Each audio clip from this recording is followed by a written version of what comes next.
अस्सलाम वालेकुम my dear students, how are you doing आप।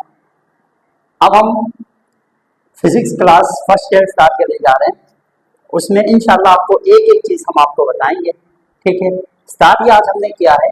और पहले आपको ये तो पता चले कि फिजिक्स है क्या, है ना, क्या कहता है, ये कौन सा सब्जेक्ट है जो है ना आप लोगों को, बहुत सारे स्टूडेंट्स को काफ़ी मुश्किल लगती है ये सब्जेक्ट, ये बुक।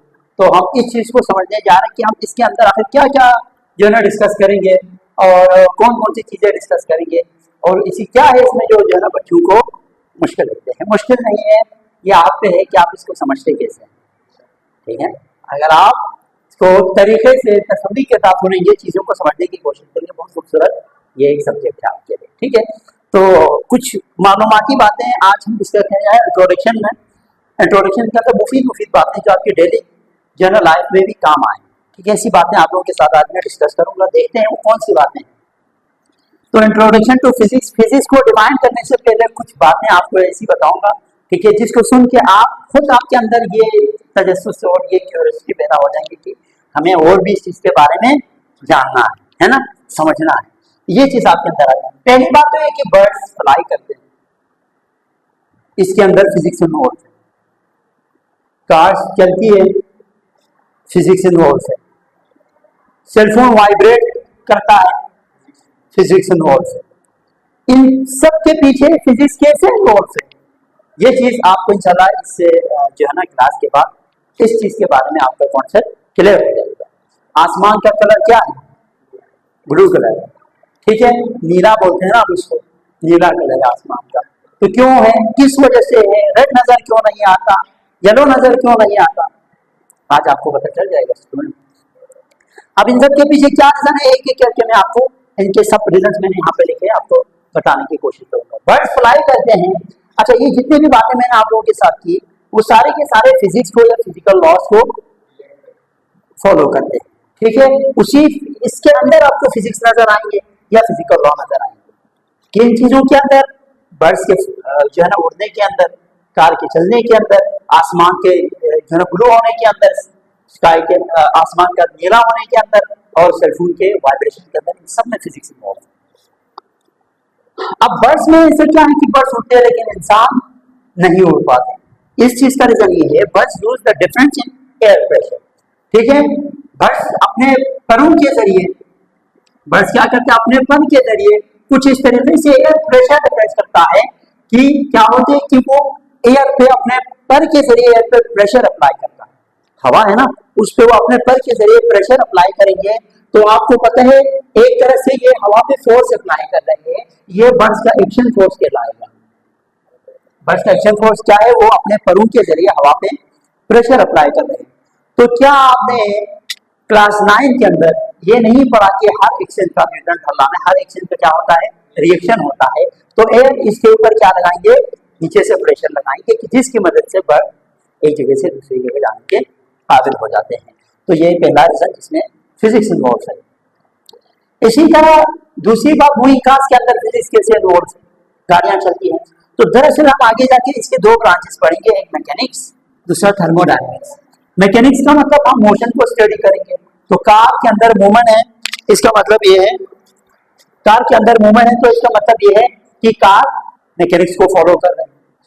इसी तरह थर्मोडायनेमिक्स, इंजन के अंदर दरअसल जो हम मोबाइल ऑयल इस्तेमाल करते हैं या जो हम फ्यूल इस्तेमाल करते हैं, पेट्रोल डीजल वगैरह इस्तेमाल करते हैं, वो जलने के नतीजे में इंजन के अंदर पिस्टन पर प्रेशर लगता है। वो प्रेशर आगे टायर को घुमा देते हैं और इस तरीके से टायर की मोशन मैकेनिक्स के अंदर आ जाते हैं। जबकि हीट का एक फॉर्म से दूसरे फॉर्म के अंदर कन्वर्ट हो जाना, एक एनर्जी से दूसरे एनर्जी के अंदर कन्वर्ट हो जाना, थर्मोडायनेमिक्स के अंदर आता है। अब ये दोनों चीजें फिजिक्स की है। अब यहाँ से जब दोनों चीजें फिजिक्स की होती है, इसका मतलब ये है कि कार के मोशन के अंदर भी क्या इन्वॉल्व है, फिजिक्स। अब आगे जाके मजीद इनकी तफसीरात आप पढ़ेंगे, अभी तो आप इंट्रोडक्शन या इंट्रोडक्टिव क्लास हो रही है। ठीक है, तो यही लिखा ऑटोमोबाइल्स का मतलब भी गाड़ियां हैं। Follow the principle of mechanics and thermodynamics to transfer store gasoline for moving tyres.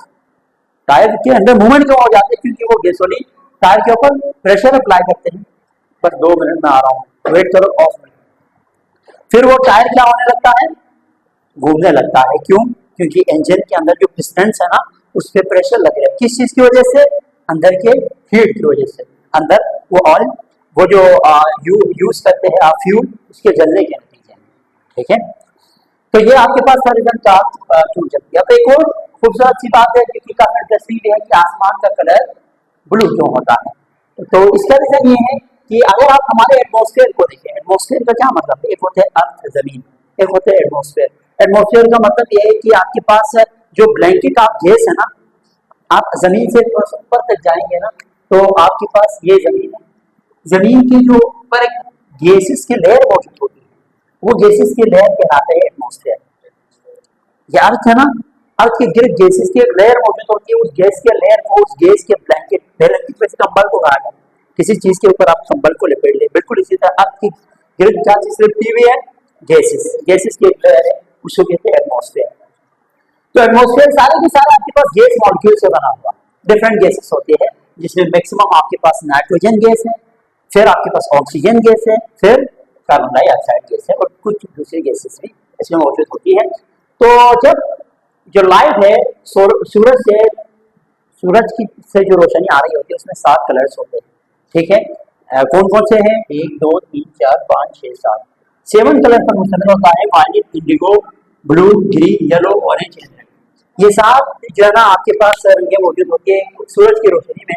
जब वो उस एटमॉस्फेयर पे स्ट्राइक होते हैं, ऊपर से सूरज की रोशनी आ रही है, ठीक है, यहाँ पे ब्लैंकेट है पूरी गैसेस की, उनसे टकराते हैं तो ये जो ब्लू कलर है उसकी जो वेवलेंथ है, वेवलेंथ हम आगे है, देखो ये वेव की सूरत में ट्रेवल करते हैं ना, तो अगर आपके पास ये बहुत ही शॉर्ट है, छोटा हो इस तरह की, अब ये इन दोनों में से वेवलेंथ किसकी ज्यादा है, वेवलेंथ इसकी ज्यादा है, इसकी कम है। ब्लू लाइट की वेवलेंथ काफी कम होती है, किसी वजह से ये फेल जाते हैं, पूरे गैसेस में फेल जाते हैं ब्लू लाइट।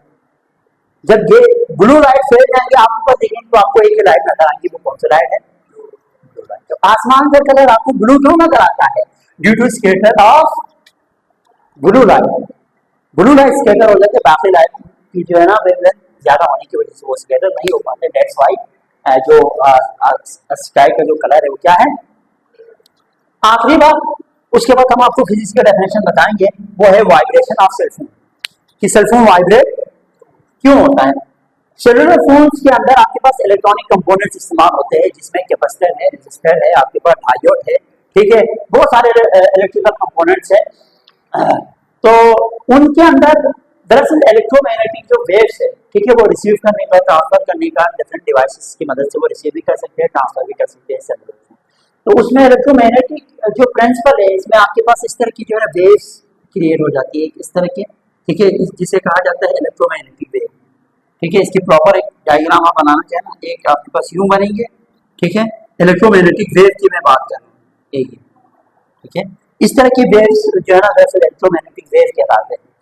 तो वो जब एक सेंडर से रिसीवर में आ जाते हैं इस तरह की वेव्स, तो वो वाइब्रेट करने लग जाते हैं, उस वेव की वजह से ना जो रिसीवर जैसे रिसीव करता है तो वाइब्रेट करने लगता है। तो दरअसल एक तरीके से यहाँ पे किस चीज की ट्रांसफरेंस है, दरअसल यहाँ पे एनर्जी की ट्रांसफरेंस है वेव की मदद से एक जगह से दूसरी जगह। Cellular phone use electronic components, electronic components बहुत सारे होते हैं, आपके पास रेजिस्टर है, कैपेसिटर है, ठीक है, अच्छा डायोड है, आपके पास ट्रांजिस्टर है, ये सारी चीजें इलेक्ट्रॉनिक कंपोनेंट्स कहलाते हैं जो मोबाइल सेलुलर फोन के अंदर लगे हुए होते हैं। And principles of electromagnetic waves, जो मैंने आपको इलेक्ट्रोमैग्नेटिक वेव्स यहाँ पे बता दिया, इलेक्ट्रिक फील्ड और मैग्नेटिक फील्ड दोनों मिल के आपस में वेव बनाती है, उसे कहा जाता है इलेक्ट्रोमैग्नेटिक वेव, ठीक है। अब ये जो इलेक्ट्रोमैग्नेटिक वेव है ये क्या करता है, एनर्जी को ट्रांसफर करता है एक जगह से दूसरी जगह, जब एनर्जी, हाँ, वेव्स के जरिए वेव एनर्जी को लेके जाती है, तभी आपका जो सेलफोन है वाइब्रेट कर जाती है, दरअसल उसके अंदर एनर्जी ट्रांसफर होकर वो वाइब्रेशन का स्टार्ट हो जाता है, ठीक है। कोई भी चीज मूवमेंट होती है तो इसका मतलब उसके अंदर एनर्जी है, तो वो एनर्जी किसको दिया, एनर्जी कौन लेता है, वेव लेता है, उस वेव का क्या नाम है, इलेक्ट्रोमैग्नेटिक वेव, और इलेक्ट्रोमैग्नेटिक वेव इलेक्ट्रिक करंट की वजह से प्रोड्यूस हो जाती है, ठीक है। और करंट के सोर्स के तौर पर मोबाइल के अंदर क्या मौजूद होता है, बैटरी मौजूद है, करंट के सोर्स के तौर पर, करंट का जरिया है ना बैटरी, पहले हम करंट से वो एनर्जी को स्टोर करते हैं बैटरी के अंदर, बैटरी के बगैर आप जरा कॉल करने की कोशिश करें, होगा नहीं है ना, तो बैटरी से दरअसल एनर्जी ट्रांसफर हो जाती है। अब हम बात करेंगे किसकी, फिजिक्स के डेफिनेशन की। फिजिक्स सिंपल, बहुत खूबसूरत डेफिनेशन यहाँ पे आपको नजर आएंगे। फिजिक्स में दरअसल हम नेचर को स्टडी करते हैं, नेचर का मतलब है फितरत या कुदरत। फितरत और कुदरत क्या है? जग में आकर इधर उधर देखा, तू ही नजर आया जिधर देखा, है ना। कायनात की जिस जगह पर भी आपको नजर पड़े, फितरत अल्लाह अल्लाह का कानून नजर आता है आपको उसमें, है ना। क्या नजर आता है? अब इसी बात को गौर करें, कितने रेगुलर सिस्टम के तहत सुबह होता है, शाम को फितरत ही है। कितने खूबसूरत निजाम के तहत सूरज निकलता है और शुरू हो जाते हैं।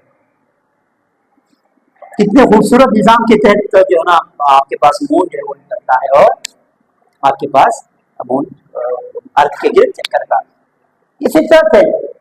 अब हम फिजिक्स में इन्हीं चीजों को समझेंगे, नेचर को समझेंगे, ठीक है। And the behaviour of matter, matter किसे कहते हैं? वो तमाम चीजें जो कोई ना कोई जगह और वजन रखते हैं, जगह गिरते हैं और वजन रखते हो, वो मैटर।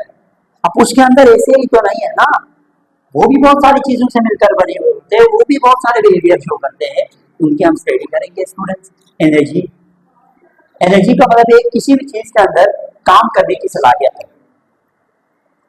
अगर मेरे हाथ के अंदर ये मार्कर होगा कि यहाँ करने की, इसका मतलब है मेरे हाथ के अंदर एनर्जी, एनर्जी की वजह से वो काम कर रहा है, एबिलिटी टू डू वर्क इस एनर्जी, ठीक है। तो ये हम किसमें स्टडी करेंगे? अब एनर्जी बोले तो सिर्फ ऐसा नहीं है कि जो है एनर्जी, जिस भी चीज में एनर्जी हो तो वो काम करेंगे। अगर हम डिटेल में जाएं तो आपके पास एनर्जी के भी बहुत सारे फॉर्म्स हैं, तो उनमें से सबसे मेन जो हम फिजिक्स में स्टडी करते हैं वो काइनेटिक एनर्जी और पोटेंशियल एनर्जी। और इसी से रिलेटेड ऐसी ऐसी डेरिवेशन करेंगे कि जिसमें मैं 2 से 3 दफा बोर्ड को मिटाऊंगा कराऊंगा, ऐसी लंबी लंबी derivation just related to energy. Camera जब लगते हैं ना तो इस तरह एक्सप्लेन करना होता है, सही है। और इंटरेक्शन बिटवीन देम, मैटर और एनर्जी का आपस में क्या इंटरेक्शन है, बहुत सारे लॉस और थ्योरीज इस पर पढ़ेंगे, ठीक है। मजीद इसकी तफसील ये बताना है कि मतलब फिजिक्स को हम मजीद, ये एक्चुअल डेफिनेशन है matter, physics is study of matter, energy and their relationship. First of all आपने नेचर को लेना ही लेना। 9 में हम यही डिफाइन करते थे, फिजिक्स को इस तरह डिफाइन करते थे, matter study of matter, energy and there, इसमें आपने नेचर भी इंक्लूड करना। नेचर में अब सारी चीजें आ जाती हैं ना जो जो आपको नजर आते हैं यूनिवर्स के अंदर। अंडरलाइंग लॉस एंड प्रिंसिपल, उन तमाम लॉस और प्रिंसिपल को आप स्टडी करेंगे फिजिक्स के अंदर, that govern the physical world and to explain wide range of phenomena from subatomic particle to the largest. उन तमाम लॉस और प्रिंसिपल को स्टडी करेंगे जो रिलेटेड होता है आपके पास एक एटम के अंदर मौजूद, न्यूक्लियस के अंदर मौजूद प्रोटॉन, इलेक्ट्रॉन, न्यूट्रॉन, इलेक्ट्रिनो, न्यूट्रिनो, प्रोटीनो। एक न्यूक्लियस जो कि शुरू के स्टार्टिंग के जो है ना साइंटिस्ट का कहना था, ठीक है, डॉल्टन्स एटॉमिक थ्योरी वगैरह, उनका कहना था कि एटम को आप फर्दर डिवाइड नहीं कर सकते, एटम से छोटा पार्ट है ही नहीं। लेकिन बाद की दरियाफ्त, बाद की डिस्कवरीज ये बता रहे हैं कि एटम को मजीद सब जो ना एटॉमिक पार्टिकल्स के अंदर डिवाइड किए जा सकते हैं, जिसमें इलेक्ट्रॉन, प्रोटॉन, न्यूट्रॉन। अब अभी अगर आप देखें, कहा जाता है कि न्यूक्लियस के अंदर 100 से ज्यादा पार्टिकल्स अब तक डिस्कवर हो गए। ये नेचर नहीं तो और क्या, यही है फितरत, यही है नेचर। तो इतने छोटे पार्टिकल्स की आप स्टडी करते हैं, इनसे लेके एक बड़े बड़े जो जेंट पार्टिकल्स होते हैं आपके पास, ब्लैक होल वगैरह, ठीक है, बड़े बड़े प्लैनेट्स के बारे में आप स्टडी करेंगे। तो इसका मतलब हमने कुछ यूं लिखा कि सब एटॉमिक पार्टिकल्स में क्या आते हैं, इलेक्ट्रॉन, प्रोटॉन और न्यूट्रॉन। यहां से लेके लार्जेस्ट स्ट्रक्चर इन यूनिवर्स, पूरे यूनिवर्स के अंदर मौजूद बड़े बड़े स्ट्रक्चर्स, ब्लैक होल और आपके पास गैलेक्सी जो जितने भी है, उन सब की आप क्या करेंगे, स्टडी करेंगे। तो ये था एक छोटा सा इंट्रोडक्शन किसके बारे में, फिजिक्स के बारे में। अब हमारा जो इसका दूसरा पार्ट होगा, उसमें हम इसी फिजिक्स के बहुत सारे ब्रांचेस को कभी अच्छा डिस्कस करेंगे और इंशाल्लाह वो नेक्स्ट क्लास में डिस्कस करेंगे।